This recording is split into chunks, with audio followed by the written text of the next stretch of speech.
పాలమూరు రంగారెడ్డి ఎత్తిపోతల పథకంపై బారాస పార్టీ ప్రజలను తప్పుదారి పట్టించేలా రాజకీయ విమర్శలు చేస్తోందని, వాటికి శాసనసభలో స్పష్టమైన ఆధారాలతో సమాధానం ఇవ్వాలని ముఖ్యమంత్రి రేవంత్ రెడ్డి నీటిపారుదల శాఖ అధికారులను ఆదేశించినట్టు సమాచారం. కృష్ణా గోదావరి జలాల అంశాలపై అసెంబ్లీలో చర్చ జరగనున్న నేపథ్యంలో కృష్ణా ట్రైబ్యునల్, పాలమూరు రంగారెడ్డి పథకం సహా కృష్ణా బేసిన్ కు సంబంధించిన విషయాలపై సీఎం ఆదివారం అధికారులతో విస్తృతంగా సమీక్షించారు. ఈ సందర్భంగా సీఎం మాట్లాడుతూ, గతంలో బారాస ప్రభుత్వం ఈ పథకం కింద తాగునీటి అవసరాల కోసం 7.15 టీఎంసీలకు మాత్రమే అనుమతి కోరిందని గుర్తు చేశారు. అయితే బ్రిజేష్ కుమార్ ట్రైబ్యునల్ తుది తీర్పు వచ్చే వరకు తాగు, సాగు అవసరాల కోసం కలిపి 45 టీఎంసీలు వినియోగించుకునేందుకు కేంద్రాన్ని కోరడం తప్పు కాదని వ్యాఖ్యానించారు. దీనివల్ల ప్రాజెక్టు సామర్థ్యం ఎక్కడ తగ్గిందో స్పష్టం చేయాలని అధికారులను కోరారు.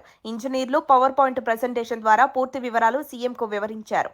జూరాల జలాశయం నుంచి నీటిని మళ్లించే విధంగా ప్రతిపాదించిన ఈ పథకాన్ని తర్వాత శ్రీశైలం నుంచి నీరు తీసుకునేలా ఎందుకు మార్చాల్సి వచ్చిందన్న అంశంపై సీఎం ప్రశ్నించారు.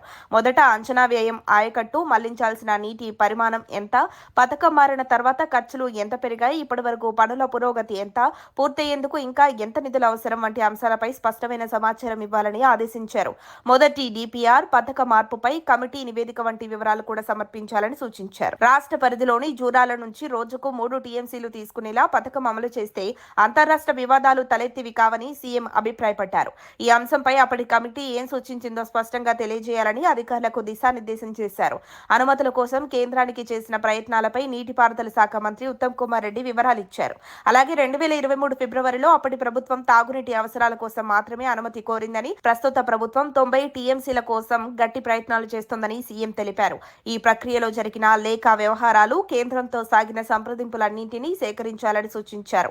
బచావత్, బ్రిజేష్ కుమార్ ట్రైబ్యునల్ కేటాయింపులు, పోలవరం ద్వారా మళ్లించే నీటితో కలిపి మొత్తం 1050 టీఎంసీలపై ఇప్పటివరకు జరిగిన వాదనల వివరాలు సిద్ధం చేయాలని ఆదేశించారు. ఈ సమావేశంలో ఉన్నతాధికారులు, ఇంజనీర్లు పాల్గొన్నారు. మరిన్ని అప్డేట్స్ కోసం మా కాయ్ టీవీని సబ్స్క్రైబ్ చేసుకోండి. మా వీడియో కనుక మీకు నచ్చినట్లయితే లైక్ చేయండి, షేర్ చేయండి. మీ విలువైన అభిప్రాయాలను కామెంట్ బాక్స్లో తెలియజేయండి.